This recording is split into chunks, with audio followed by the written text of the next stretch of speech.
నెల్లిమర్లలో జనసేన ఆత్మీయ సమావేశం జరిగింది. నియోజకవర్గ జనసేన పార్టీ ఇన్ఛార్జ్ శ్రీమతి లోకం మాధవి ఆధ్వర్యంలో మధ్యాహ్నం 3 గంటలకు Nellimarla diet colony main road నుంచి నెల్లిమర్ల మోయిదా జంక్షన్ మీదుగా రామతీర్థం జంక్షన్ వరకు భారీ ర్యాలీ జరిగింది. వైసీపీ యువ నాయకుడు నాని జనసేన పార్టీలోకి రావడం శుభపరిణామమని లోకం మాధవి పేర్కొన్నారు.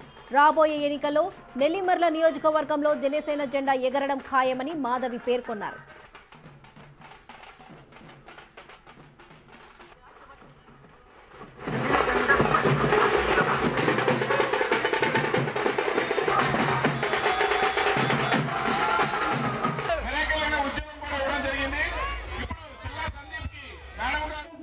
ఈ కార్యక్రమం ఏర్పాటు చేసుకోవడానికి ముఖ్య ఉద్దేశం ప్రజలందరినీ ఉద్దేశిస్తూ ఎన్నికల సమరసంకారం మోగింది కాబట్టి నెల్లిమర్ల హెడ్ క్వార్టర్స్లో ఈ ఆత్మీయ సమావేశం ఏర్పాటు చేయడం జరిగింది. అదే కాకుండా వైఎస్ఆర్సీపీలో ఎన్నో అభివృద్ధి జరుగుతుందని వెళ్ళి ఎటువంటి అభివృద్ధి లేదని నిరాశపడి మన పార్టీలోకి ఈరోజు వాళ్ళ యువ నాయకుడు వర్రి నాని గారు మన పార్టీలో ఈరోజు జాయిన్ అవ్వడం జరిగింది.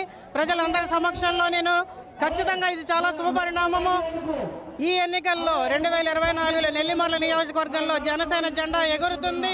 ఖచ్చితంగా మంచి నాయకత్వంతో 2024 మంచి ప్రభుత్వంతో రాష్ట్రం అంతా అభివృద్ధి దిశగా వెళ్తుందని కోరుకుంటున్నాం. జై జనసేన.